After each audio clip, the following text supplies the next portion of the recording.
Folks, it is hotter than a Texas barbecue here at Circuit of the Americas, but we're very fortunate. We're indeed very lucky. We are sitting in the Optima Batteries fan zone, and in our little compound here, it's inside, it's air conditioned, we're comfortable, but we are excited as well about what's to come. So a big thanks to the folks from Optima Batteries for providing us this great location for our Pirelli World Challenge pre-race show for the Cadillac Sports Car Challenge here at Circuit of the Americas. I'm Greg Creamer, this is Jeff Lepper, and we are just a few minutes away from the start of round 5 of the GT and GTS championships. And if it's anything like we saw yesterday, Jeff, it is going to be a scorcher, both figuratively and literally.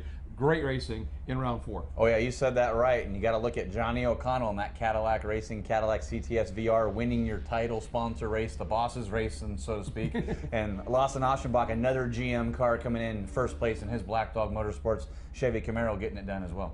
But good battles. It wasn't a walk. It looked like it at first in that GT battle. Johnny O'Connell getting a gap, but boy, James Safronis chased him down, simply ran out of time. Great battles as both the Camaros of Aschenbach and Andy Lee got around the Kias from the Kinetic team and were able to make it a fascinating race. We expect this to just be fascinating as it gets going here. However, earlier this morning, round number 3 unfolded in the Touring Car and Touring Car B-Spec classes, as this is the opening rounds of the championship for those teams. As always in those two categories, some pretty exciting racing, and a bit earlier after that race you were able to sneak down and get some interviews with our winners. So Brett Sandberg getting the win, round number 3. You getting acclimated to these front-wheel drive cars now? Yeah, it took me a little bit to get used to it again, but Compass 360 guys did a great job. You know, we had a pretty good car yesterday, made a few changes overnight, and that car was just awesome today. Hooked up everywhere. Big thanks to everybody at Honda Racing, Compass 360 guys did an awesome job. All right, here with our youngest race winner now 3 times in a row, Ernie Francis Jr. Congratulations. Yeah, thank you very much. It was a really long race, a tough race, and played out in my favor. Now, any strategy there behind Joel? You stayed behind him for a majority of the race, and then once you got around him, you pulled right away. Yeah, I was staying behind him, just keeping the pressure on him for a little bit, and then I saw an opportunity to get past, and once I got past, I just pushed it as hard as I could because I saw they were battling, the 3 of them back there. I needed to pull away as far as I could while they were battling, so that's what I did out there. Well, again, some great racing in that Touring Car and Touring Car B-Spec stuff, and exciting to know that they're running a full 14 race slate this year in the second year, and the growth in that class, both of them really, has been spectacular. You know, it's also a very special year for one of our partners with the Pirelli World Challenge. The official racing school is the Bondurant School of High Performance Driving. It is the program's 45th year anniversary, amazing in and of itself, and the icon, the legend himself, Bob Bondurant, 80 years old this year, but still going strong, and we caught up with him earlier in the paddock. He's a busy man with a great future. I'm Bob Bondurant. I own Bondurant School of High Performance Driving for 45 years, and we've trained over 500,000 students in that time. It's amazing. The great thing about Bondurant School is people like Johnny O'Connell was an instructor at my school for 7 years, and then left and started racing, started winning races. Andy Lee's been an instructor, and I've never had anyone go through the school and did not go quicker. Always quicker. It's only the little things that you don't know. We are the official high performance driving school for Chevrolet. The new Corvette Stingray is going to be the new Bondurant fleet. We love it. Well, first of all, congratulations to Bob on his birthday, on the 45th anniversary of the school, but also looking at it, some incredibly exciting news coming out with that ongoing connection and putting that Chevrolet, that Stingray. Wow, what a deal. I know, I think it's time for me and you to go take the course now. I mean, especially when they get the new Stingrays. Yeah, me with Johnny, you with Andy. Yeah, I think vice so. versa. Works, Either yeah. one of them is fantastic and spectacular. It will be a great thing. And folks, seriously, whatever level of racing you're in, or if you're not, if you want to go racing, get a hold of the folks at Bondurant School of High Performance Driving. You've seen Johnny O'Connell winning yesterday, Andy Lee almost bringing it through to the win. These guys are top flight. The instructors there are superb through and through. Another guy who's proven to be a pretty quick pilot here in the Pirelli World Challenge is Tim Pappas of Black Swan, debuting for a full season program this year, the Mercedes-AMG SLS GT3 program. And when we come back, we're going to have a visit with him and find out how things are going. Today's coverage of the Pirelli World Challenge Cadillac Grand Prix at Circuit of the Americas is being brought to you by the Cadillac V-Series, the 556 horsepower CTS V Coupe, sedan, and wagon, the world's fastest family of cars. And by Optima batteries. With twice the life and 15 times the vibration resistance, Optima batteries really are the ultimate power source. The Pirelli World Challenge, the most intense and unique sports car racing on the planet. Multiple classes running at the same time, but in a sprint format. Some of the world's top manufacturers and the world's best drivers, all beginning with standing starts. It is truly sports car wars. For series and event ticket information, check out world-challenge.com. To watch replays of all the intense action, check out world-challengetv.com. And always check it out, Pirelli World Challenge on Facebook. Welcome back to the Optima Batteries Fan Zone for more of our pre-race show for the Pirelli World Challenge. This, the Cadillac Sports Car Challenge here at Circuit of the Americas. You know, in the race yesterday, we've been watching as this season has unfolded, the first 3 races in the championship. Every race, one of the teams, one of the programs, a little bit better in terms of the results. And yesterday, they cracked the top 5 in the GT category. In a developmental year, it's been pretty remarkable. We're so happy to have you with us here. And Tim Pappas, Black Swan Motorsports, that amazing Mercedes that you brought out this year. You've said our whole goal in the early part of the season was to work on it, develop it, bring it along. Boy, did you in that race yesterday. You know, every once in a while, Greg, things come together, and this actually going into the race P11, I was not real confident about what we were going to be able to do, but the Mercedes has been so strong in the second half of races, and it just came together for us. Well, we talked to you a little bit earlier in the weekend. You were talking about it was a little bit pushy and you weren't exactly sure what it was going to have, but then you expressed exactly what you just said. If we can be close, we might be able to give them something at the end. But those last few laps, man, you were throwing down scorchers. Yeah, the thing that was sort of interesting being out there was it seemed like some of the other guys were maybe getting to the end of their comfort zone on tires or engine temperature, and we just sort of stormed along and stayed in the game, and the car just got better and better and better as we went. We still really didn't have good front end grip, but at the end, under braking and mechanical grip off corners, we were really strong. Now, all your different series that you've run in and won championships in and come in here, you bring the Mercedes SLS AMG GT3 to World Challenge. What's the draw for you to come in that? You know, it's purely selfish. I mean, I've spent a lot of time racing in endurance championships and winning races with, you know, standout international superstar drivers, and it's tough. You know, sometimes guys want to give all the credit and you know, say, and also Tim Pappas ran with Jerome Bleekemolen, but that Bleekemolen is amazing. And you know, I just decided when we started working with Mercedes, it was about coming to do a sprint racing championship. It's really a homecoming for me because you know, 2002 and 2003 I ran in World Challenge, and this was just about coming back and showing people what I could do. And it's been incredibly rewarding to work with AMG and everybody at Mercedes in the U.S. and in Germany. Just a fantastic group. Now your car has the windows we see on the doors, and I've heard a rumor you're, you know, 90 degrees here, but you're air conditioning. Purportedly air conditioning. I've never used it. No, the car does have air conditioning, but it has such incredibly well-developed ventilation. It was all developed in a wind tunnel. So the driver gets so much fresh air that you know, I've got actually 2 fan speeds and air conditioning, and I still am just using the no fan pure ventilation. So you know, the hotter it gets, the better it is for us. Maybe it's just that it's so cool to be driving that car. That is just an incredible one. The car itself is fantastic, but also, as always, Black Swan has laid a graphics package on that thing that is just stunning. Yeah, thank you. No, the guys. Actually, it was work with the Media Barons in the U.S. and HWA in Germany did the work, and it turned out so well, and we're really lucky, particularly at a weekend like COTA, where Pirelli World Challenge has got so many fans, and everybody is just all over the car, mob scene, you know, smartphones out, taking pictures of it, so it's really fun. In the race yesterday, did you learn anything that's going to help you when you climb into the car and get in that suit in just a few minutes? Yeah, definitely. We've changed the setup of the car, and I think that what we saw where the car got better towards the end of the race. We understand a little bit more how to get some front grip in the car, so we've changed the car and we've raised the back of the car up a little bit, and I think that maybe it's going to help us. We'll see. Or we'll go the wrong direction, but it'll be fun trying. Well, it's as long as it responds to the changes. That's the key, obviously. Yeah.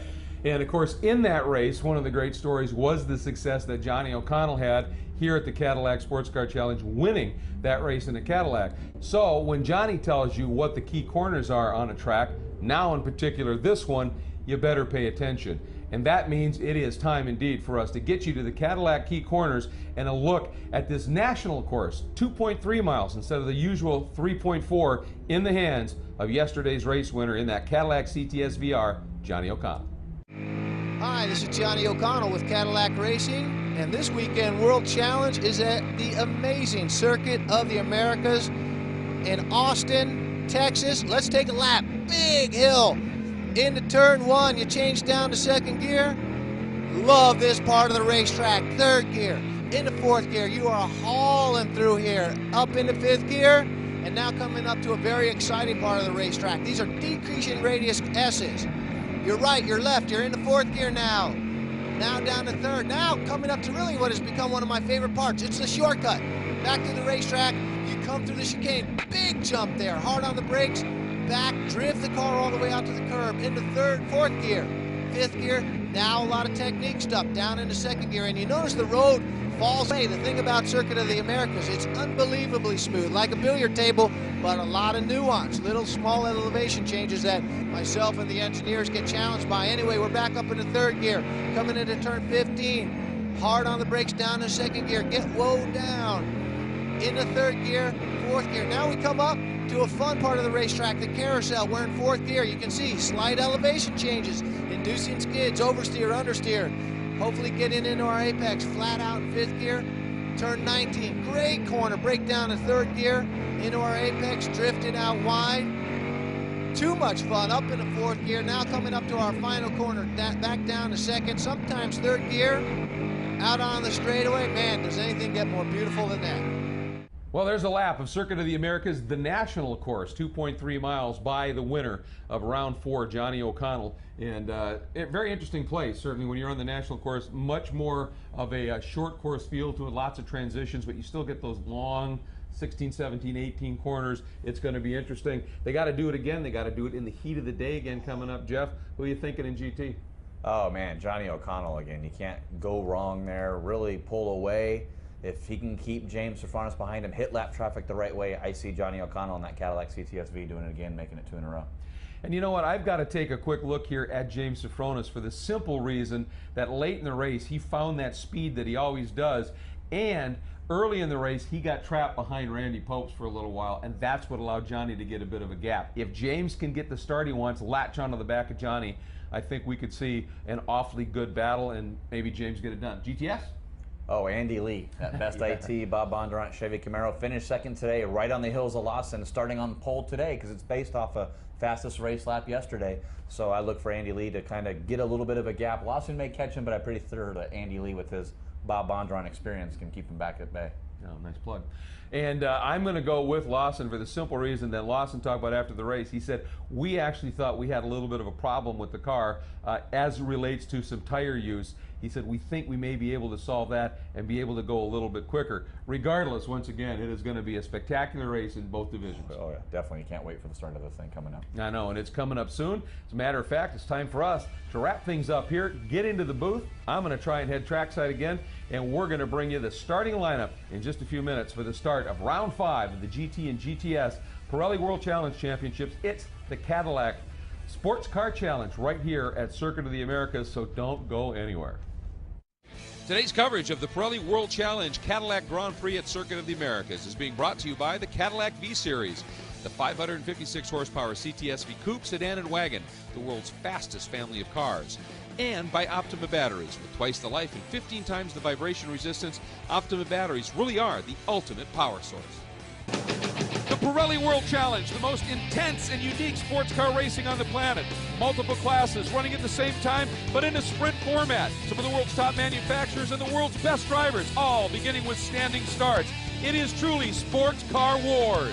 For series and event ticket information, check out world-challenge.com. To watch replays of all the intense action, check out world-challengetv.com.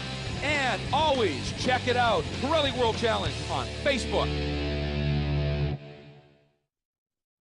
Revs coming up, we're green! Big move coming off the 3. 2, 3, 4 abreast in some spots. Side-by-side action. He absolutely nailed it. Three-way battle. And we've got an incident. You would expect nothing less. Oh, clips the inside apex. Very racy. This is going to get interesting. That is a brave move. What a pass. This is what World Challenge is all about. Well, thanks all you fans for, one, coming out and having that great grid walk and fan walk and enjoying, and also thank you for doing such a great job of moving off, clearing that area so that we can get underway with our final Pirelli World Challenge race of this event. In our first visit, certainly, to this beautiful Circuit of the Americas, the Pirelli World Challenge Cadillac Sports Car Challenge at Circuit of the Americas. This is the second race of this weekend, the 5th race of the season for the GT and GTS machines, and they have made their installation lap and are coming around for some pre-race ceremonies that we will have unfolding here in just a couple of minutes. I'm Greg Creamer, joined by Jeff Lepper, and looking forward to this one. It was a phenomenal race that we saw yesterday in both of the classes. At one point it looked like the GT class, like Johnny O'Connell might just walk it, and James Safronis had a comment about that, came back, made it very close, and that battle between the two Camaros in the GTS division of Lawson Aschenbach and Andy Lee was fantastic. Yeah, it sure was. It was, well, both races were really, you know, never really kind of knew who was going to win, with James Safronis running down Johnny O'Connell. That Audi always is better on the longer runs. He showed that it does it again. Kind of got held up by Randy Popst a lot during that race. Now that's not the chance here. He's starting second on the grid. And will he stay second? Because we know those Volvos get the launch. However, we have seen some pretty good starts. Certainly, Johnny O'Connell getting an awesome start yesterday and able to hold off Randy Popes, and that really, I think, spelled the difference in that race. If he'd got in behind Randy, the way that Volvo sort of tailed off later in the race, I think they would have got around him, but he wouldn't have had anywhere near the margin over Safronis. Should be a good one today. Yeah, and we mentioned that before yesterday, too.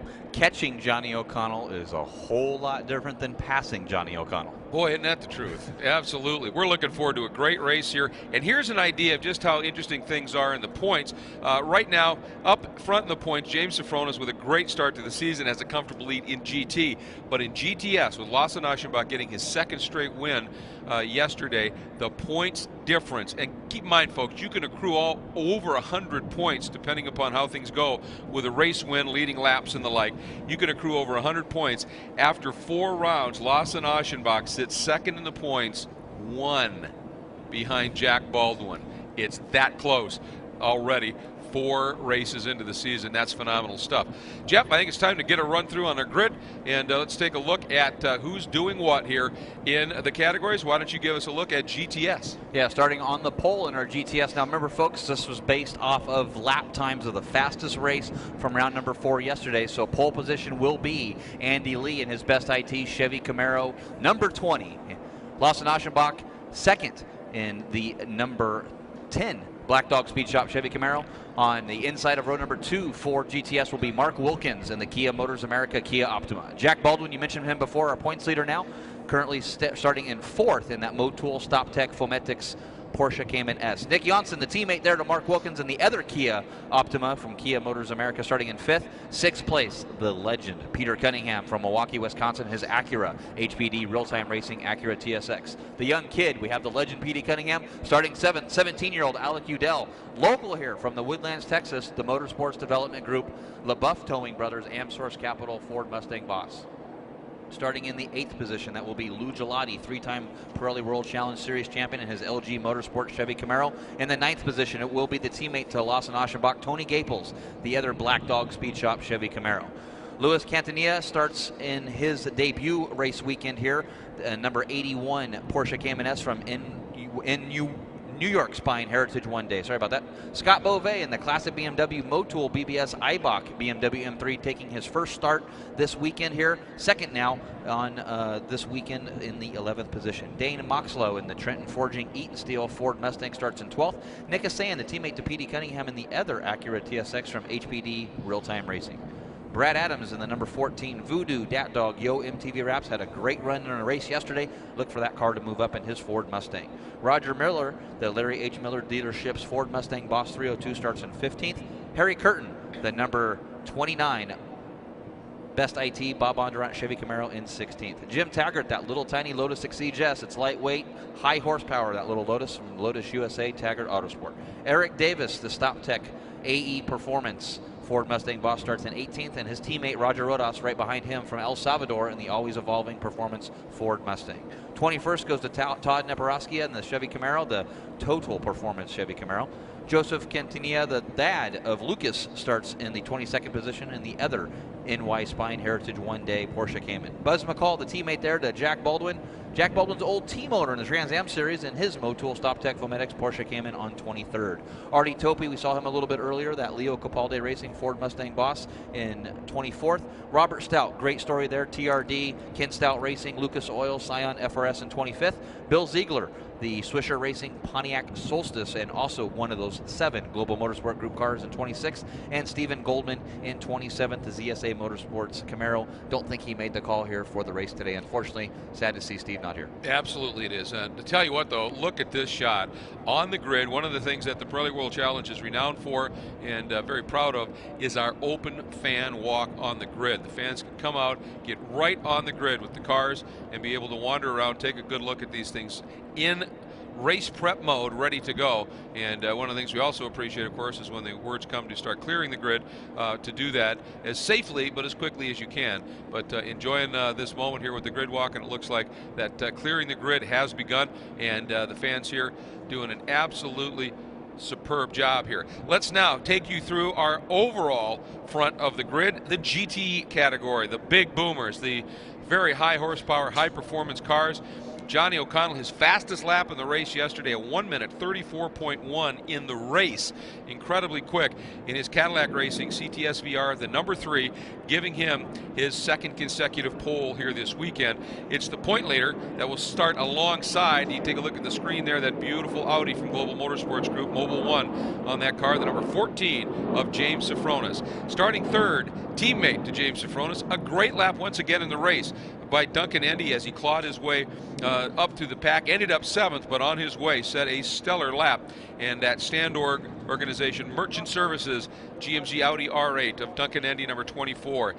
Another guy who put in an unbelievable drive. He had qualified very well, but had a clutch stick on the launch, dropped way back, and Andy Pilgrim fought and fought and fought and brought it back to the podium. The number 8 Cadillac Racing CTS VR, and on the way set a lap good enough for 4th quickest. Starting 5th, the 08 Alex Welch in the Spider Lasso GMG Audi R8 LMS, and alongside another of the that great group of Audis from Global Motorsports Group, number 40 Mike Hedlund in the Under Armour machine. Starting 7th, number 6 is Randy Popst in the fastest of the K-Pax Racing Volvos. Those are those turbocharged 5-cylinder engines at the all-wheel drive. It's going to be interesting to see if they've been able to find anything in terms of a setup to allow them to run quicker later in the race. That all-wheel drive platform, good early, but then it wears the fronts off with them driving and steering, and they're going to have to come up with a solution. One of the best drives of the day yesterday came from Tim Pappas in the Black Swan Mercedes-Benz AMG SLS. Started 11th spot, ended up late in the race, last couple of laps, made a couple of great moves, got into the top 5 for the first time this season in that amazing number 54. Starting in the 9th spot is number 9, Alex Figge, 2nd in the K-Pax Racing Volvos, and starting 10th, number 2 in the Hawk Performance Chevrolet Corvette is Mike Skeen. Starting 11th, number 32 is Brett Curtis, another Global Motorsports Group entered Audi R8 LMS. This is the United Steel Supply Inspector Resources entry. Starting in, the 12th spot, number 46, Tommy Dreese in the Heat sponsored Porsche. That's a car that was provided to him to use after a big wreck in his normal car at Long Beach. True Speed giving him that opportunity, and the GTS Sport Goldcrest team that fuels Baldwin and McCall prepping that car for him this weekend to allow him to get here. Starting in the 13th spot, number 99, Jeff Courtney in the Kenda Rec Stuff Audi R8 LMS from Jeff Courtney Racing. Starting in the 14th spot, coming back after missing the round at Long Beach with some after some serious damage in a testing accident. They made it to St. Pete, but the car wasn't quite right. They decided, we're going to miss Long Beach. We're going to get this thing in right form. And Peter Lessafre, the number 33 Fusion Worldwide Green Hornet Mercedes-Benz SLS GT3. Starting 15th, number 12, Tim Bell, as the development work continues for the Hawk Performance Nissan GTR program. Strong support from Nissan Motorsports in developing this GTR for World Challenge GT trim. Starting in the 16th spot, number 15, Robert Prilica in the Porsche of Colorado Springs Porsche 911 GT3, and completing the GT field, starting in the 17th spot, it is number 25, David Donner, the rookie, in his Porsche 911 GT3. Again, this will be a 50-minute timed race. If everything goes well, we're anticipating it being on the order of 27 laps in this one, and that should be absolutely spectacular. Again, the big issue here, it's getting hot once again, and we know some of the guys were just fine in the car. Tim Pappas said the ducting in that GT3 Mercedes, he said, is I don't need to have a cool suit or even run an AC unit. He said it's fine. Other drivers were hurting a bit when they were getting out of the cars. I'm sure those teams have been working on getting air into those cockpits. Yeah, one of those that we saw when I was down on the pit lane doing the interviews there was Jim Taggart. He was a little bit heat stroke, had medical right there. The awesome facilities here at Circuit of the Americas in Austin, Texas, and the great medical staff was right on him right before the car stopped. They were there waiting for him, so good heads up from those folks here at COTA. Absolutely. So it's looking forward to being a pretty good race. At this moment, I'd like to bring in a very special guest. Of course, this is the Cadillac Sports Car Challenge here at Circuit of the Americas for the Pirelli World Challenge. And it's always a pleasure for us to have Jim Verbelau with us of Cadillac. And Jim, now after a full day of activity yesterday and the touring car and touring car B-Spec racing that unfolded this morning, both classes once again putting on some phenomenal shows. What's your take? How happy are you to have Cadillac involved in a race sponsorship level for World Challenge right here at Circuit of the Americas? You know, we couldn't be happier, Greg. You know, a couple years ago we sat down with the owners of World Challenge, Scott Bouvet, and we said, we really need to race in Texas. It's the biggest market for us nationwide. It's the biggest market for our V-Series. So we've got over 200 owners up top of the hill, and it's huge for us to be here. You know, what a beautiful facility, yeah. First class. So to be here, and then for Johnny to take that win yesterday in front of all those owners, that's always nice. They're like, wow, you got us a pole. And I go, hey, we went one better and got you a win. So we couldn't be happier. I think this, you know, I don't even want to call it a track. It's a facility. It is amazing. So to be here with World Challenge, to put it on this type of an event in front of the fans is great. And up there where you have all of those cars, you've got a great hospitality area. We've popped in yesterday, just came up to see it, and the view from up there is spectacular, and you can see why this is such a world-class facility, and it's great to have it here in Texas. And we come back here at the end of the year for the finale, so yeah, getting a double whammy in your big market. Yeah, we're picking up Houston at the end of the year, so perfect for us. And you know, it was interesting, you said you were up there. We brought Johnny and Andy up to the top of the hospitality on Friday before anybody was there, and they looked over the track and they said, guys, this is amazing. And you know, it really there's nothing that rivals it anywhere. I mean, we've had some great vantage points at Sonoma, some good ones at Laguna, but nothing like this. I mean, we basically see 80% of the track from up there, see all the turns, see all the action, and just a phenomenal facility. So we're really pumped. Got to ask you, you know, Cadillac came into in the 2005 era, came in, ran World Challenge for a while. There was a great tie, I think, between running that and the image of Cadillac being the, you know, becoming luxury performance.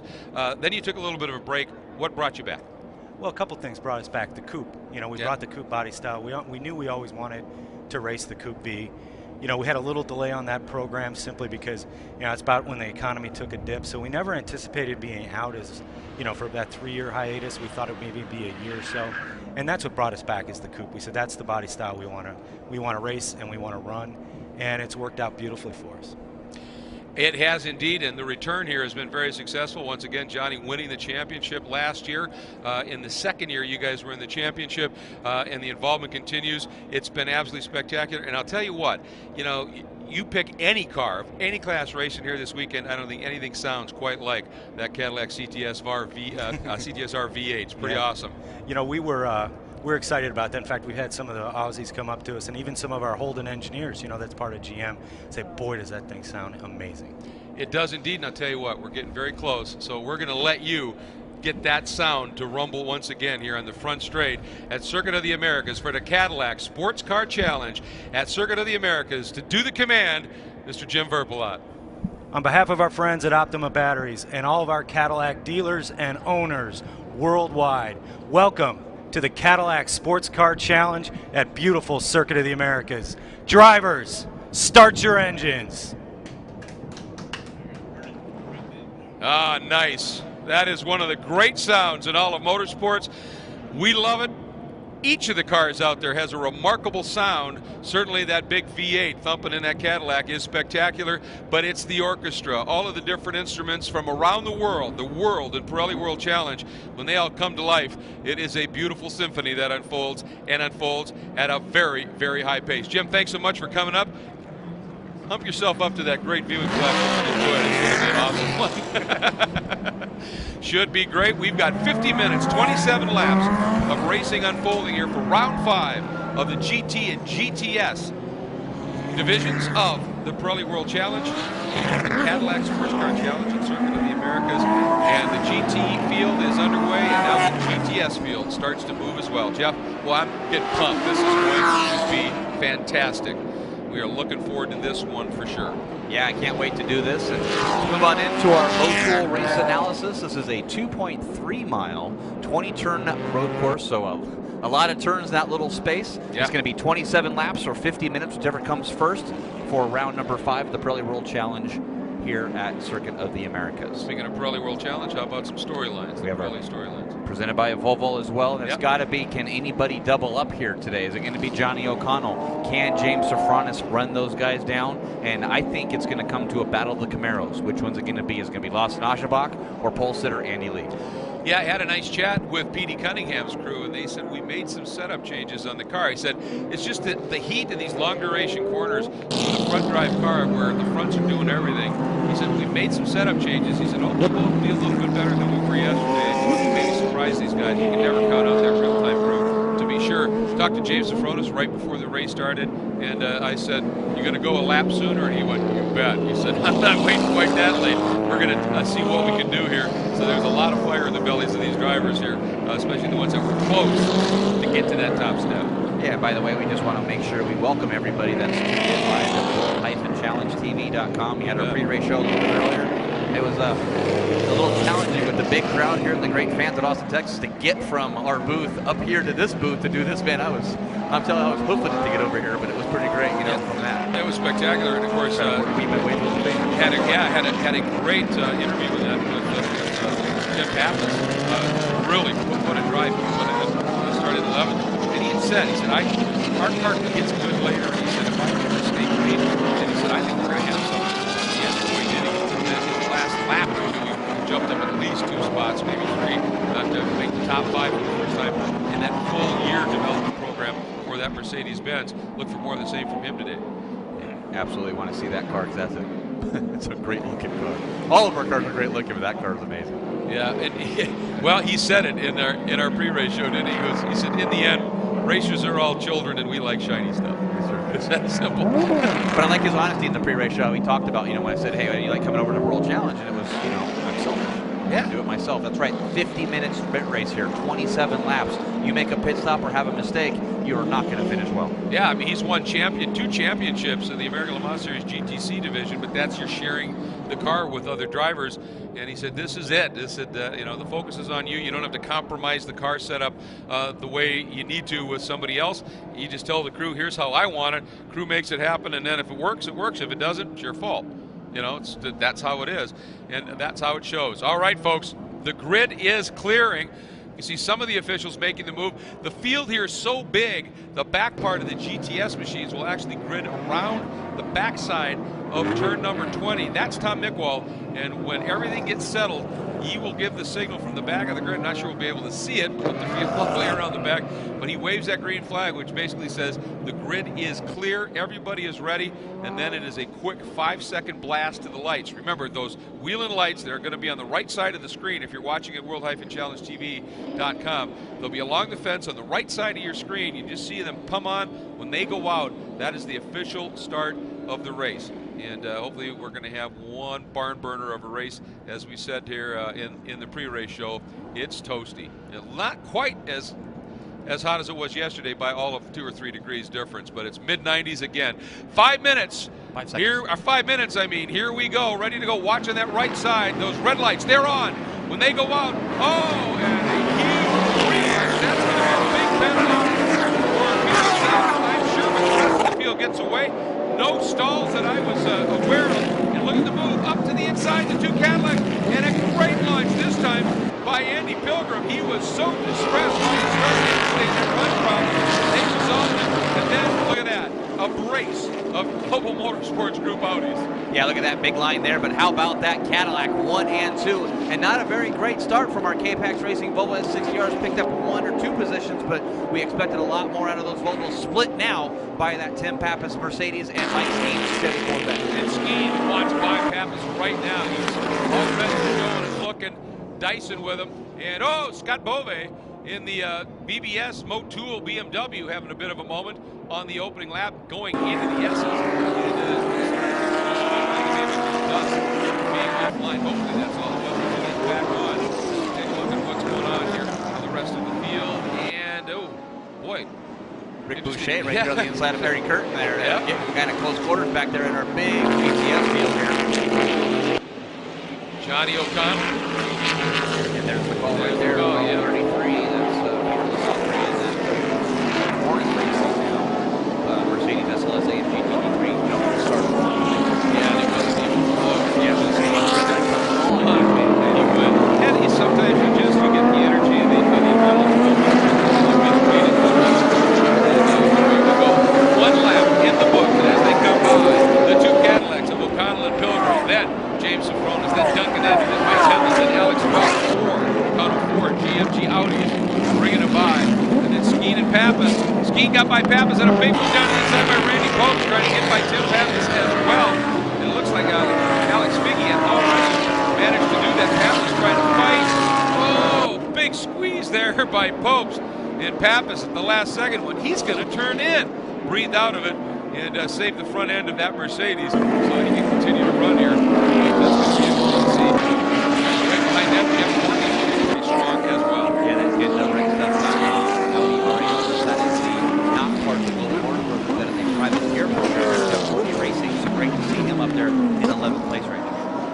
Yeah, doing a nice job of doing it with his own team. First year for that team as a completely private entity. He's partnered with other teams before. He's doing a superb job. There is that medal. There's the number 10 of Lasse Aschenbach. As we take a look at what the running order is in the GTS division here. Lasse is right up front along with Mr. Bell. With Andy Wade. It looks like Lasse was able to really play that start to perfection and has moved up into the lead. That's the lead, that yellow and black Camaro. That's got that Porsche splitting these two right now. Yeah, David Donner there, Porsche there, Donner Racing, Donner Motorsports. Unfortunately, has split those 2 cars. I don't think he's holding the lead up anyway. Once he gets the straight here, put the battle here. Haley trying to run that down, and I believe it's going to be Nick Jones. Yeah, the same scenario with Lasse Aschenbach that Safronis had with O'Connell yesterday. He waited a little bit too long. Got to the back of the bumper of that black number 10, but was not able to get the move made. There you see Donner going by, and now Lasse Aschenbach is going to have Andy Lee, and then the 2 Kias. Those Kias in a straight line, they move. Oh, they absolutely do. That's for sure. Speaking of movement, look at this guy. Wow, just working the curves is what you've got to do here at this track. Got a ride on out here. Eric Byrne, of course, top place challenge driver. Great down in South Florida, gave himself 1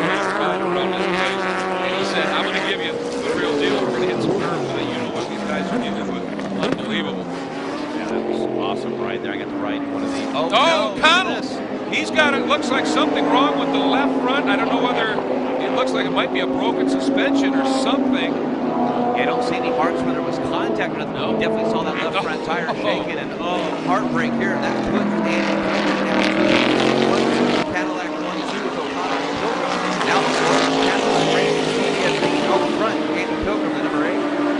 Wow, that's just not something you very often see. And O'Connell just limping it to a stop. He's got to be getting a little tired of that.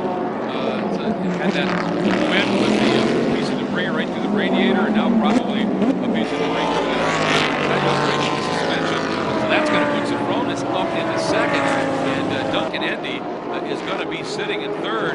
And Duncan Endy's had a couple of issues in a couple of the early races of the season with mechanical problems, having to do engine swaps or the like, starting in the back and putting on great drives. And today he is well placed to really take it to it, see what he can do at the sharp end of things. And his teammate Mike Headley right there, that Under Armour Global Motorsports Group out here, normally driven by Anders Hayner. Anders not able to make it, but Alex Welch as well, the rookie coming in first year in that Spider Lasso R8 as well. So just a whole fleet of Audi R8s from Global Motorsports Group sitting second, third, fourth, and fifth right now. Well, when you bring 6, it's a good number.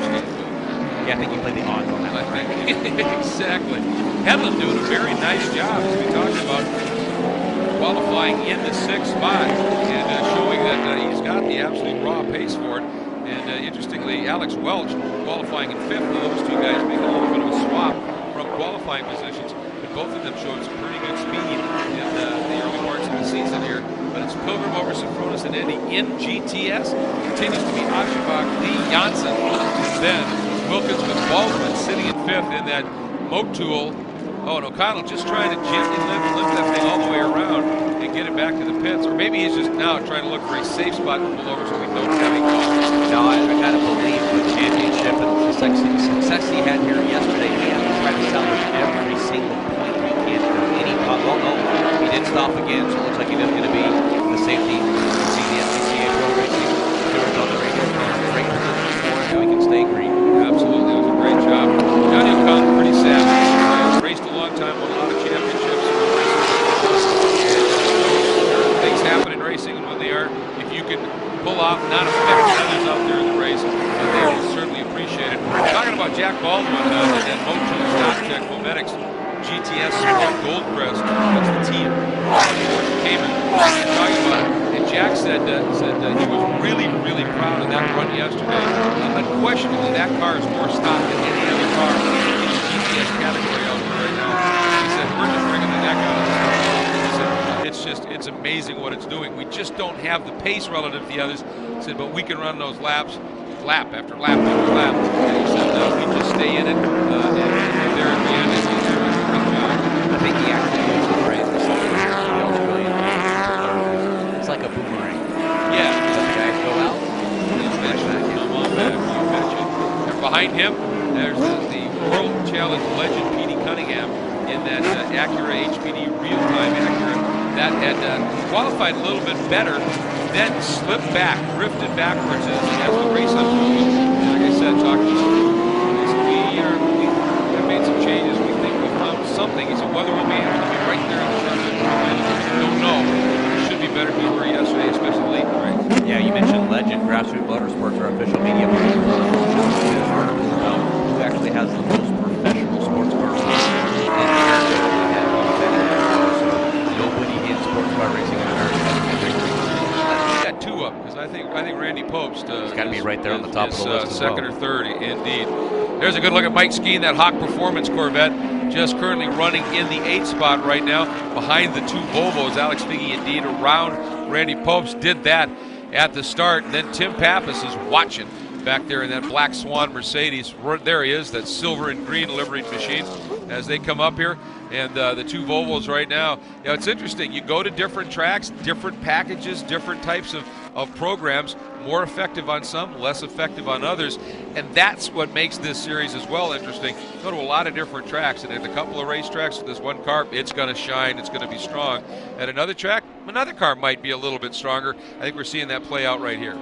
Yeah, it's you know, Randy, and that I think that goes for the car make as well as the driver. Randy Pope says, "Hey, I feel I'm great on street circuits. I started doing autocrosses, which you set up some cones out in a parking lot, and it's a timed lap. You can't really see very well. You have to know the track right away." He says, "I have an advantage there due to my race history. Limited grip on a street circuit. Now his Volvo K-Pax S60R has that advantage as well." So it's strength to strength on a circuit like that, but right now I don't think there's any doubt the Cadillacs and the Audis are the package here for sure. And it's been fun watching Global Motorsports Group. James Sifrona says, "Whoa," and a little bit wide there for the 40 of Hedlund, and Alex Welch says thank you, and just motors right on by. And Hedlund now trying to just gas it and get back in without losing any more positions. Oh, he may have a problem. Something has gone wrong with Hedlund's number 40 Under Armour Audi R8 LMS. That's going to be frustrating. Yeah, it looks like he's still under power there. I know some of the other Audis reported some overheating issues, and the computer would actually save the motor, put it down in a limp mode, and it does look like it is. You saw those brake lights blinking, and that means that it is in the save mode or pit lane speed limit mode. We like to call it the limp mode, but works out pretty good. Well, and it saves save these motors. It saves and everything. Expensive, engines and drive lines and the like, and that's the whole comment. There's a look at Dane Moxlow, a little bit further back in the GTS category, running 24th overall right now, and right in the mix, having a battle. Right behind him comes the owner of the Black Dog Speed Shop team, Tony Gaples, and right behind him, Nick Isayan, and the teammate to Peter Cunningham. This battle unfolding, as I said, a little bit further back in the pack in this category, basically for 10th in GTS. Good shot here of this beautiful facility here at Circuit of the Americas in Austin, Texas. And back down to our leaders now. Look at Andy Lee here in GTS. He's starting to slowly reel in Lawson Aschenbach. Well, obviously, Andy got best lap in that race yesterday because he was on pole for this one. And he had to get through some traffic. He had to get around those Kias. And then he said, I waited too long, because he did reel down and catch Lawson. So that's his program right now. And I think we've got a new leader. Looks as though James Sifronis has gone around Andy Pilgrim and picked up the lead in that Global Motorsports Group Mobile 1 Audi. And like I said, I talked to James earlier. He said, yeah, I'm not waiting. I'm going if I get the opportunity. And he has. Boy, he put his money where his mouth was. How about that, huh? Right around Andy Pilgrim there, into the lead now in that R8. And congratulations there. So it is going to be GMG first, third, fourth. Now with Hedlund falling off, the next AMG car is going to be Mike Hedlund all the way down in 10th. Yeah, great run, great start to the season by James Sifronis. And he won, getting that win. Fortuitous, yes, but if he wouldn't have been in third, he doesn't get that win at Long Beach when the problems hit Figge and then O'Connell. So, you get there by earning it still, even if you get a little bit of a break. But has, without doubt, has shown tremendous speed, had pole at Long Beach, and very close here. And one of the things that they say about these cars, aside from the fact that they get better as the race unfolds, the balance comes in. He said, until the tires really get hot and the rears get used up a little bit, there's so much grip in the back, it's tough to get them to turn in. When the balance comes in, they're awesome. But James said the other thing is, he goes, there's lots of race cars out there that go fast, but they go fast differently in terms of how you have to drive them. Some of them use sling, and I mean, you're in there and you're working. And he said the Audi is it's like you're sitting in your recliner. He said it's just one of the most, doing a video game, it's one of the most comfortable cars to drive quick, but you can do it easily. Wow, that'd be if it's that easy, heck, maybe I can go down to Global Motorsports Group and we can add an 8th car. Yeah, just, bring the checkbook. Oh, look at this. Tim Pappas going after it early, gets down the inside and picks up the spot on Alex Figge. Nice move by Tim Pappas. I think that finish yesterday, Jeff, absolutely enlivened him. When we were talking to him in the pre-race show, there was an energy about him, and you could see he was ready to go. He wanted to get racing again because he knew that car was good. Oh yeah, moved up to 6th place now. Only one spot back away from where he's going to be up to where he finished yesterday, and he definitely wanted to improve on that. And he's starting a little bit earlier with his charge today. Right now we have 36 minutes remaining in this race. We're working on a lap number 8 currently out of 27. And behind him now, obviously got around Figge. Then it is Mike Skeen, that number 2 Hawk Performance vet. Jeff Courtney, the 99 Kender Rec Stuff Audi, and 32 Curtis in the Global Motorsports Group Audi. That's the United Steel Supply Spectra Resources machine, completing the top 10 in GT. And GTS continue to have that great battle unfolding between Aschenbach and Lee. Then it's Janssen and Wilkins, third and fourth. In the Kias, Baldwin hanging on to fifth. Cunningham, Udell, and the rookie Quintanilla once again doing a superb job in that New York Spine car. Great to have them joining the championship. Yeah, it's a father and son team and 2 brand new Porsche Caymans. It's great to have them here. Awesome job, and they kind of, I made the dad feel really good because I'm like, hey guys, brothers?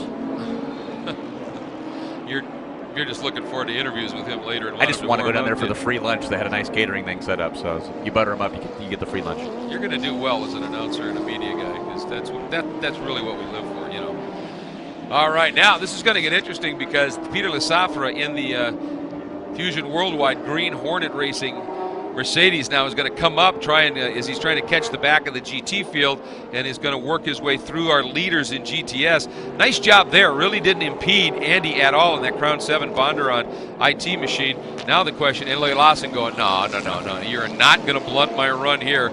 If you're going to do this, do it right. Now Peter's going to dive to the inside, maybe not what Lawson wanted, but see, right there, Lawson Aschenbach showing how you do that is he just dipped it a little bit, let him go, and then turned underneath him instead of trying to race him through that corner and losing a lot more momentum. But it did hurt him. Lee got a little bit better run. Yeah, a little bit better run, but he would have lost a lot more than that. He would have lost the lead if that would have happened. So great heads-up driving there by Lawson, and he just continues to improve and improve.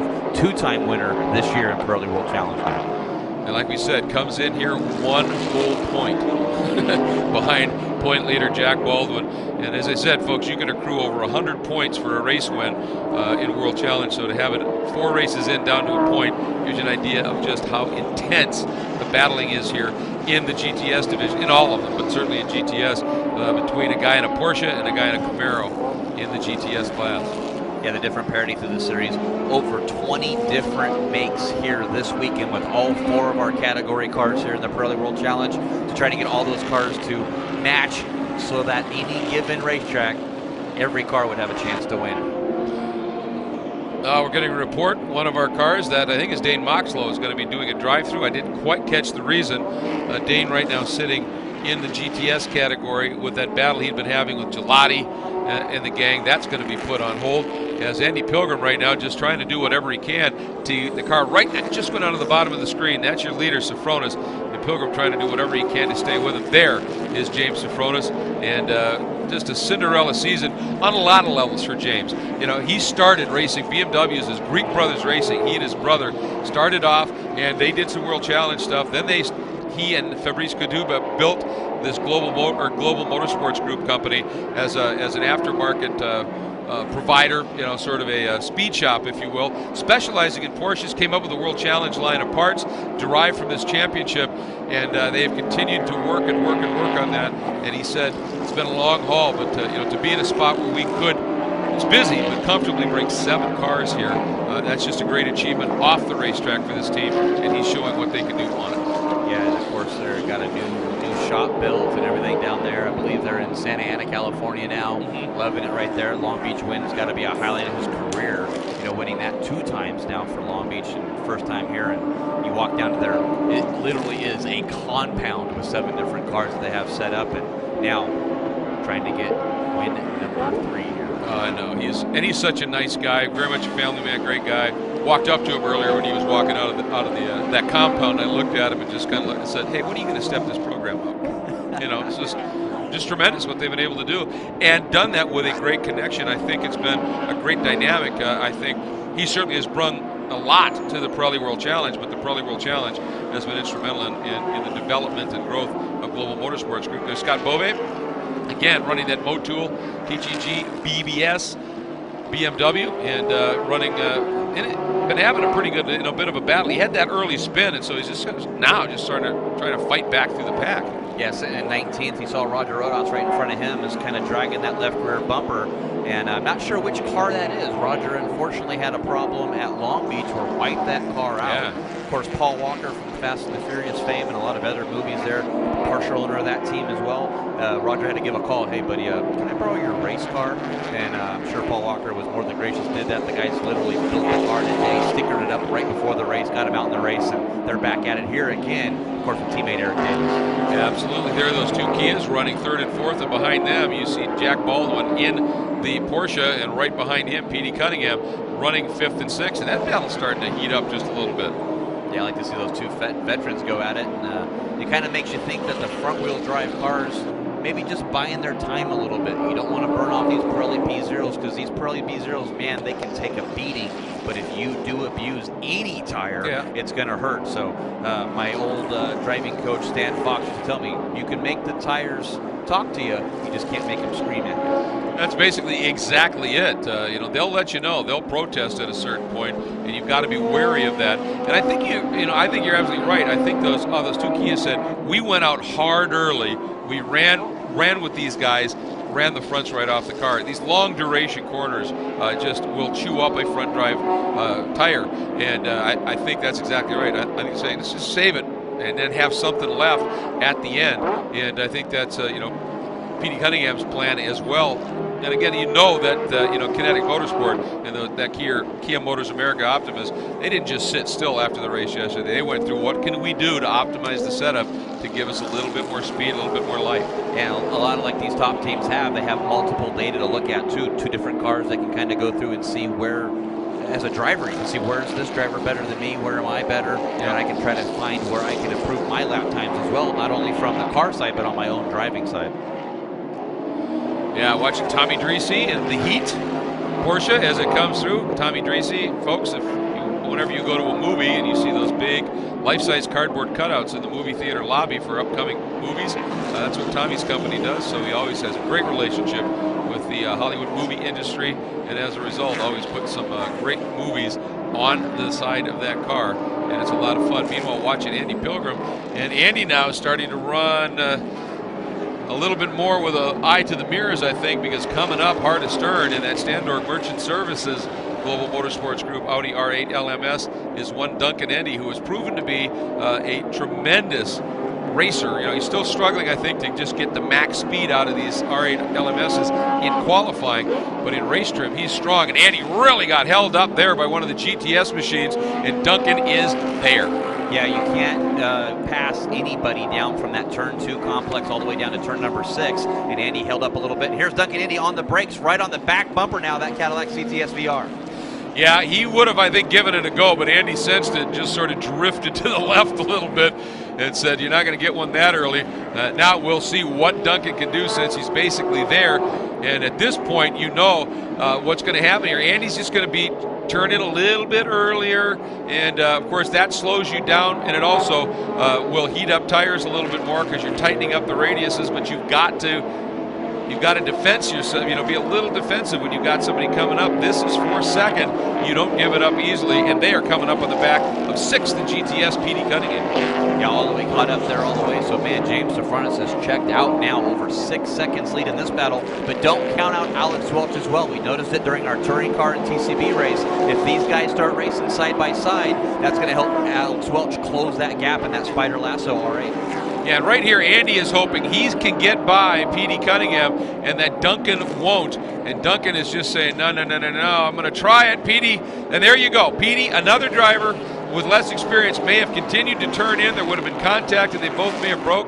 And Petey just opened the wheel just for an instant, said, Duncan's coming, I'm just going to let him go. And yeah, Petey may have lost touch at this point with Baldwin, but he would have wrecked possibly and been done had he not done that. And that's when a wise professional race driver makes the calculated risk, and when you don't take a risk. Yeah, but the Lord giveth and the Lord taketh there. He got a big gap with Andy Pilgrim because of the battle there with Petey Cunningham trying to get around him. And then now Andy Pilgrim got held up by Jack Baldwin down to the S's, the part we talked about. And now here is Duncan Eddy right back on the back bumper of Andy Pilgrim now.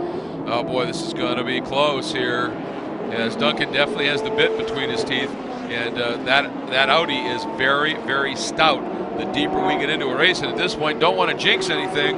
We've had a green run here, and it's just been flat out racing at this point, as we are coming up on just about halfway now, about a minute away from the halfway point in this one. Lots of racing yet to go, but it's the latter half of the race where we see who really dialed the setup in on a car that's going to be quick late in the run.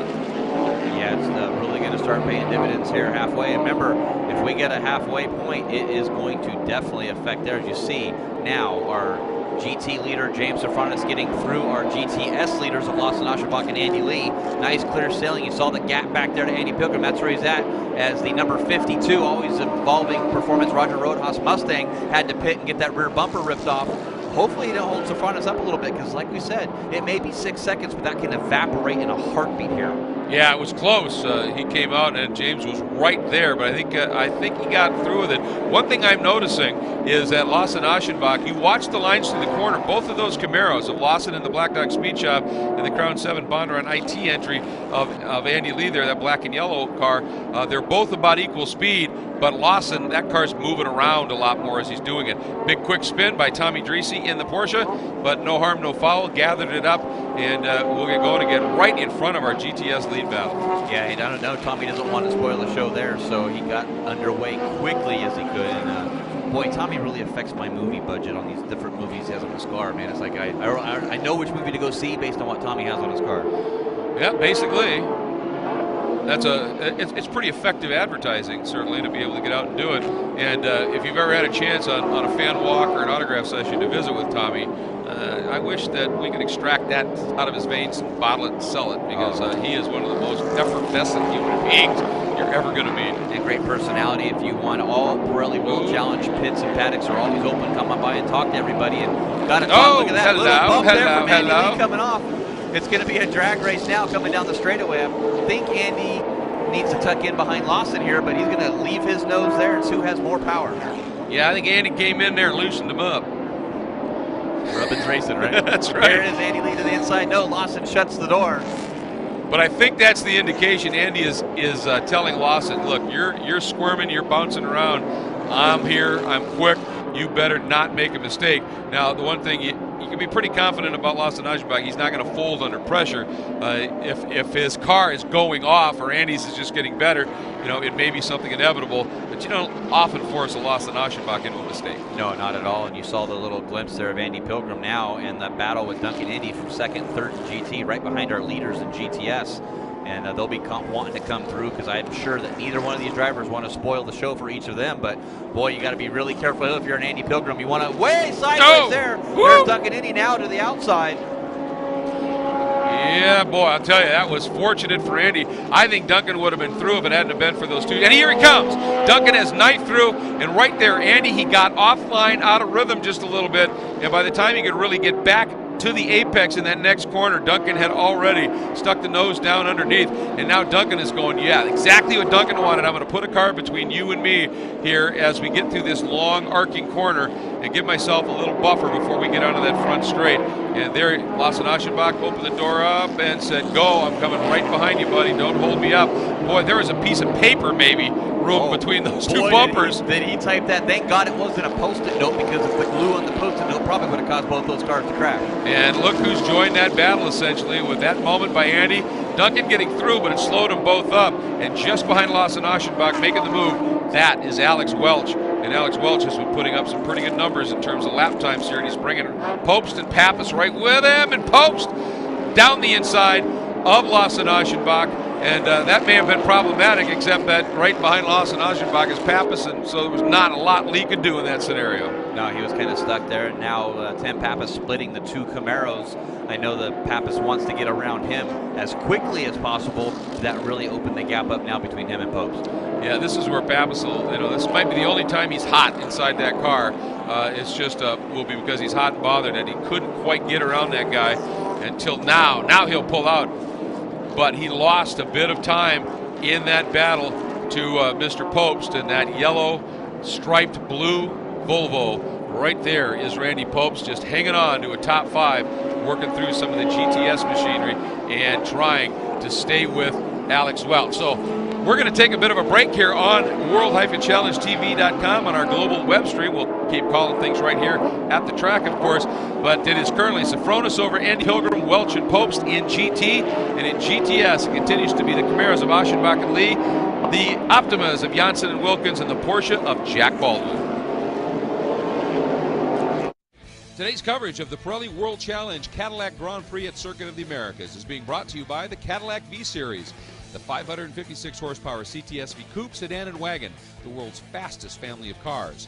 And by Optima batteries. With twice the life and 15 times the vibration resistance, Optima batteries really are the ultimate power source.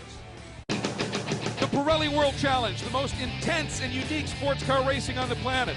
Multiple classes running at the same time, but in a sprint format. Some of the world's top manufacturers and the world's best drivers, all beginning with standing starts. It is truly sports car wars. For series and event ticket information, check out world-challenge.com. To watch replays of all the intense action, check out world-challengetv.com. And always check it out, Pirelli World Challenge on Facebook. Revs coming up, we're green! Big move coming off the 3. 2, 3, 4 abreast in some spots. Side-by-side action. He absolutely nailed it. Three-way battle. And we've got an incident. You would expect nothing less. Clips the inside apex. Very racy. This is going to get interesting. That is a brave move. What a pass. This is what World Challenge is all about. Hi everybody, welcome back, and we've got a bit of a moment here at Circuit of the Americas. Scott Beauvais, the number 22 Motul BBS wheels BMW, looked like he had an engine problem, had some oil come out, and had a miraculous save, but we just saw in that shot Nick is saying in the real-time Acura HPD, Acura off in that area as well. Don't know whether he got the oil or what, and this is a great thing to see. Randy Popes, who yesterday in round 4 just dropped back through the order, today has come alive here as we are into our second half of this race. Randy Popes has run down and passed Alex Welch, putting him up into 4th, and Randy has one more car in front of him, the silver Cadillac, to get on the podium. This is great to see. I'll tell you, that K-Pax crew came up with a setup for Randy Popes. Yeah, they sure did. I don't know if that's Randy conserving what he had, but bouncing over those curves, he's not conserving anything right now. Good heads up from that K-Pax crew. I think you're absolutely right. I think Randy just, with an improved setup, obviously, on the car, but also saying, I'm going to lay back, give myself something to work with. Oh, Todd Naparalski off. That's a shame in that beautiful Tremec Camaro.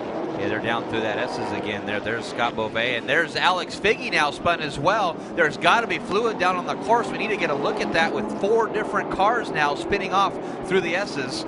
I'm not sure if we're going to do something about that or not, or they're letting all the drivers aware right now that, hey, look, guys, there is fluid there. Please be careful.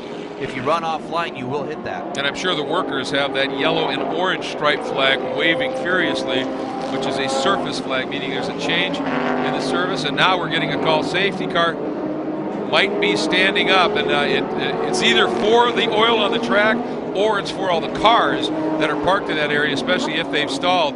We have a full course yellow, and oh my, if this cleanup happens quick enough, Safronis had opened up a significant lead over the field.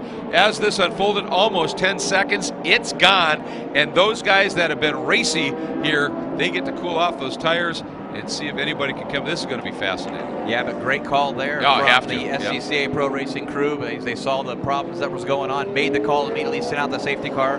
There we go, yellow flag, full course yellow, unfortunately, but we still have 17 minutes left and 7 laps left, so there's still plenty of time to get the car of Scott Beauvais out of there, cleaned up a little bit. I saw some parts coming out of the bottom of that. I wonder if he had like a hose failure or a fitting failure or something like that that caused that fluid to come down the track, but not how he wants to make his second race of the year results that he's looking for. Yeah, absolutely. That's an unfortunate thing, but again, now we are under full course caution.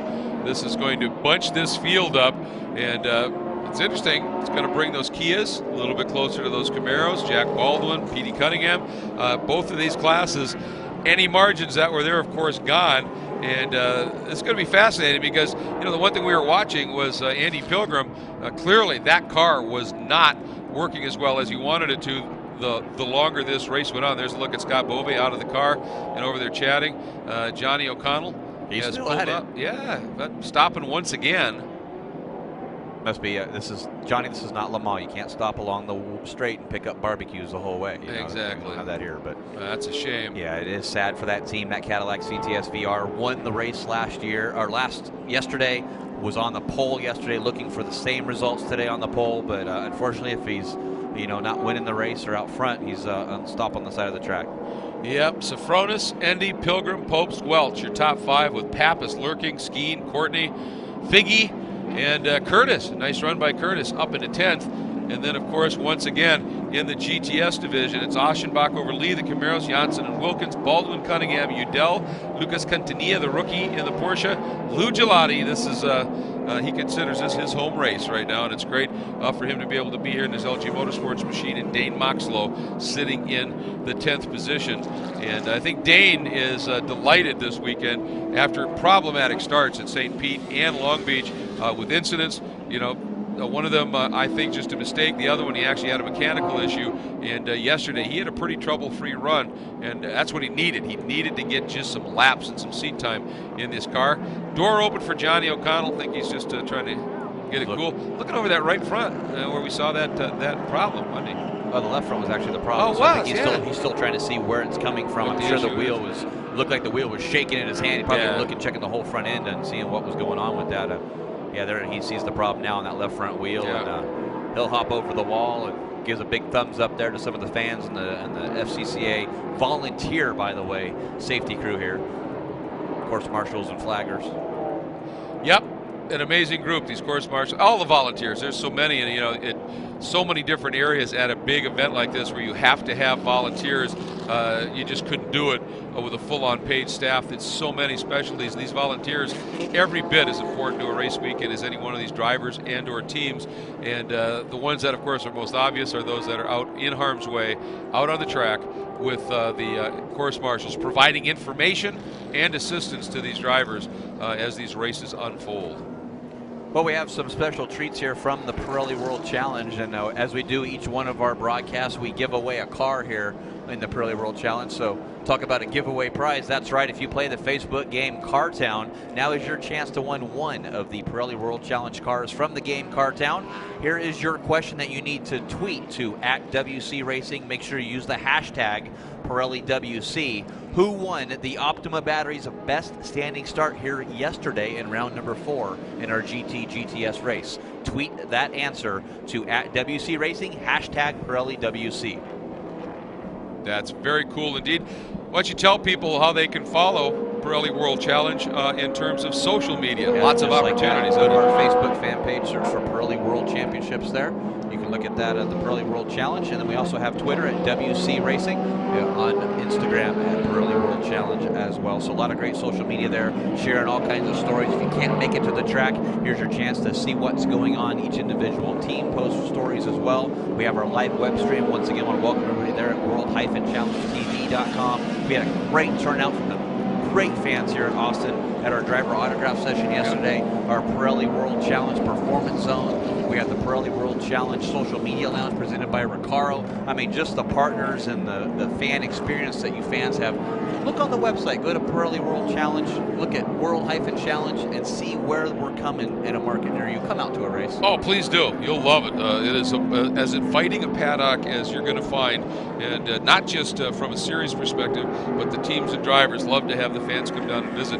And one thing, when you go to world-challengetv.com, if you missed a race earlier in the season, they're all archived there. You can go either watch the web stream or after the show airs on NBC Sports, give it a little bit of time, and even those are archived. So you can get the two different perspectives, the live stream as it's happening in your face, and then a week later or so, the NBC Sports show with all the in-cars and the onboards and all of the fun extra stuff that we put into those shows. So a couple of different perspectives for you to enjoy.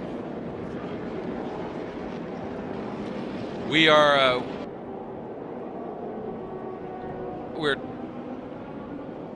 I think we may be getting close to having this restart happen.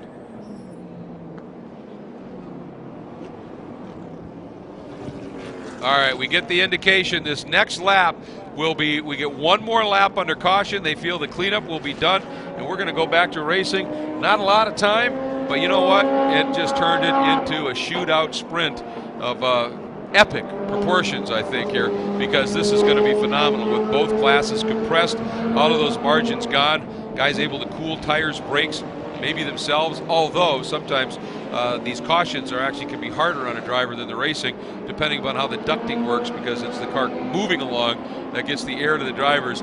But it's going to be interesting to see. I can't wait. Now, one to go next time by, and it's going to be interesting to see who conserve something for the end. Now, this plays perfectly into the strategy for those drivers and teams that said, let's save it for a little while, and then let's make a run for it at the end. You can't ask for anything better than a full course yellow.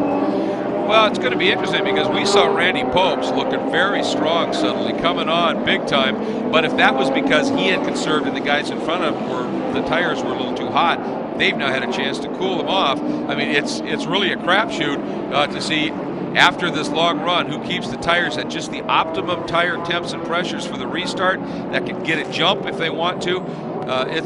This is what makes it fascinating, and they only have, by the time we go back to green, we're going to have something along the order of 10 minutes for these guys to sort this and settle it.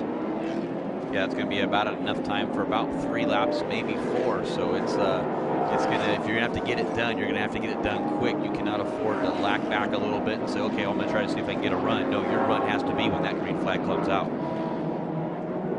And the only thing that sometimes gives one pause about these restarts, you know, the yellow, okay, so it bunches it up. It's going to make it exciting. It brings players back into the game.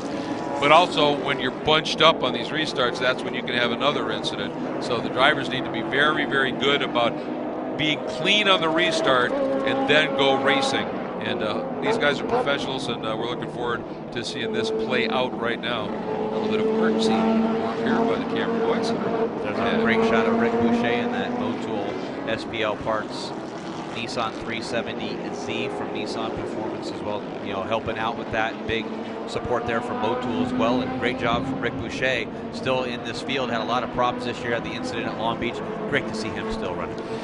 Yeah, I mean, he was, kind of like Moxlow and a couple others, that just those opening rounds were just, frustrating beyond belief, and to actually just get some laps in, finish a race, that's so important just to confidence, and also getting seat time in the car for the driver and for the crew to be able to say, all right, now we know what we need to do to tweak on this just a little bit, and that's what you want to see.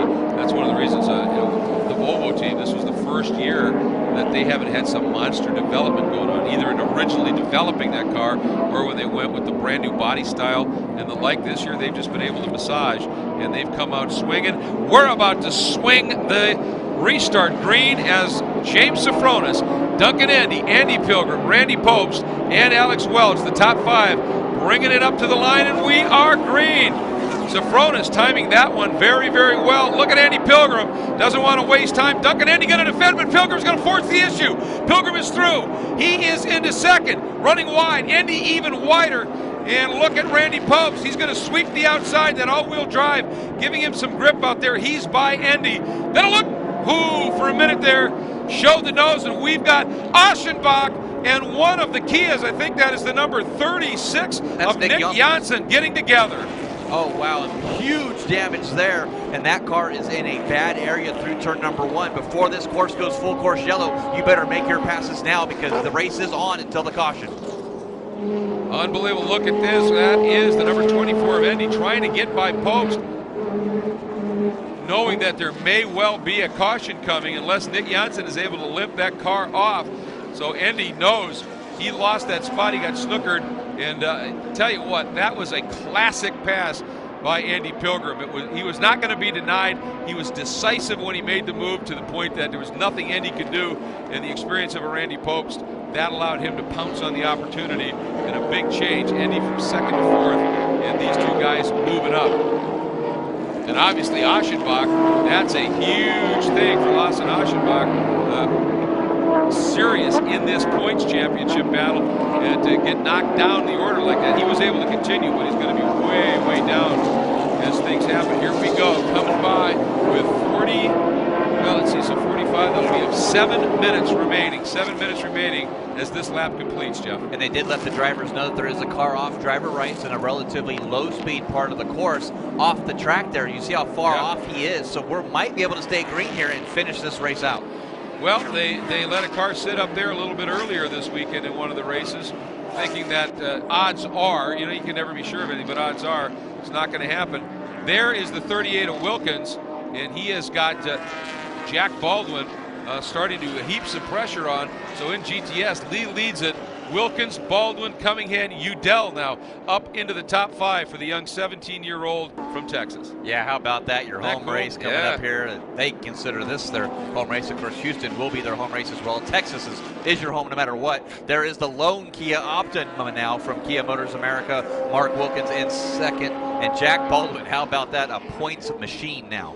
Yeah, he has been something special there. Number 15, Robert Prilica, that Porsche of Colorado Springs entry, has pulled over to the wall, so he is done, and I think he's out of the way. That shouldn't be a big issue. Look at Pappas trying to stay in it here. Got reports that Tim Pappas actually had to make a pit stop and change a right rear tire on that car, so he's well back in the field, still trying to go back up through the GTS field now. Must have run over some debris. I mean, there's certainly some junk out there on the track after some of the contact, and it apparently caught him out. There's Lou Gelati. Good look there at the LG Motorsports. Saw a great shot there of Lucas Catania in the number 81 Porsche Cayman. He's right behind Alec Udell now, the young rookie, first race weekend here, battling for a top 5 with Alec Udell. There's a look at Andy Lee in that Crown 7 Bondurant Best IT Cat Chevy Camaro, now leading.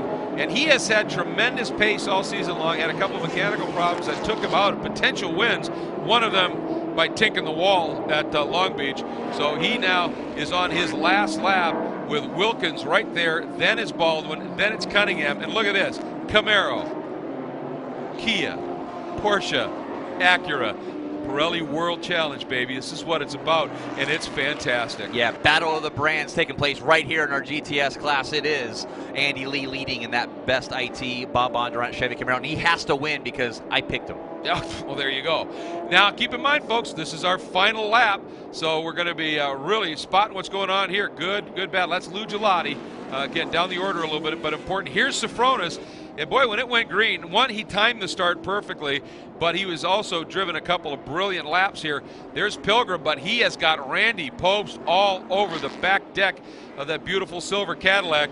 Randy Popes, Andy Pilgrim, two of the most experienced driver in Pirelli World Challenge Championship history, and they are going for second spot. This is going to be interesting. Yeah, Mike Skeen, by the way, has jumped up to 4th. All the way up to 4th now. Just going to say that Hawk Performance Chevy Corvette. But here it is. James Sofronis coming out of turn number 20 on the front stretch. What a drive, what a year for Global Motorsports Group. The Mobile One Audi, James Sofronis getting another win. It has been an amazing year for this man. 3rd win on the season out of 5 races. From a number of pole positions he's been able to accrue as well. Just fantastic. And Andy Pilgrim able to hang on and take that second podium spot over a fast closing Randy Popes, Mike Skeen, Duncan Andy completing your GT top 5. And here comes Andy Lee, and after all the speed but none of the results, he brings it home with a great win. Right there is Mark Wilkins, Jack Baldwin, and with Aschenbach's prop, Baldwin expands that points margin again. Yeah, how about that? Boy, Jack Baldwin getting all the points that he can and keeping, it's going to be a lot more than 1 point now. It's going to spread it out, you betcha. I know you got to get down and do some TV interviews. Jeff Lepper, thanks so much, and we'll be heading down to Victory Circle myself here to bring you the celebrations here in just a minute. But a cool down lap unfolding here at Circuit of the Americas, and really that's a figurative term because it's hot, man. It is hot, and these guys are going to be so relieved to get out of the cars, except the guys that just won. They're going to be wishing this thing went for a while and enjoy this moment.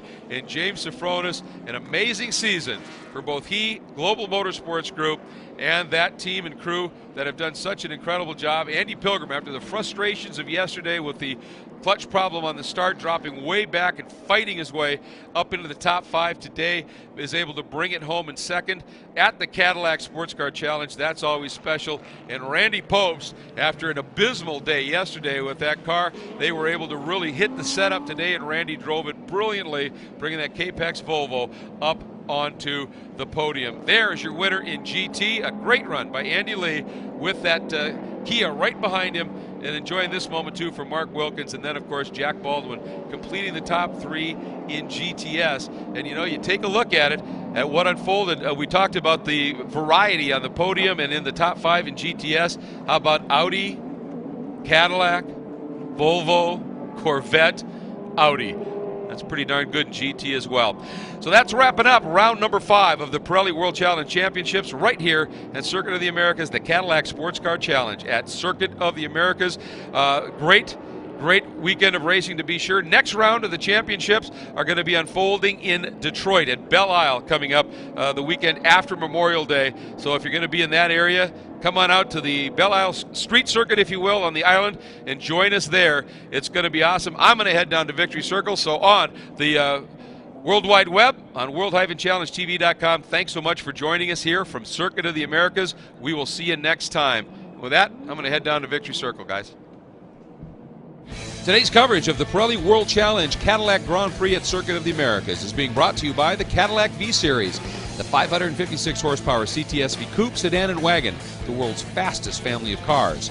And by Optima batteries. With twice the life and 15 times the vibration resistance, Optima batteries really are the ultimate power source. The Pirelli World Challenge, the most intense and unique sports car racing on the planet. Multiple classes running at the same time, but in a sprint format. Some of the world's top manufacturers and the world's best drivers, all beginning with standing starts. It is truly sports car wars.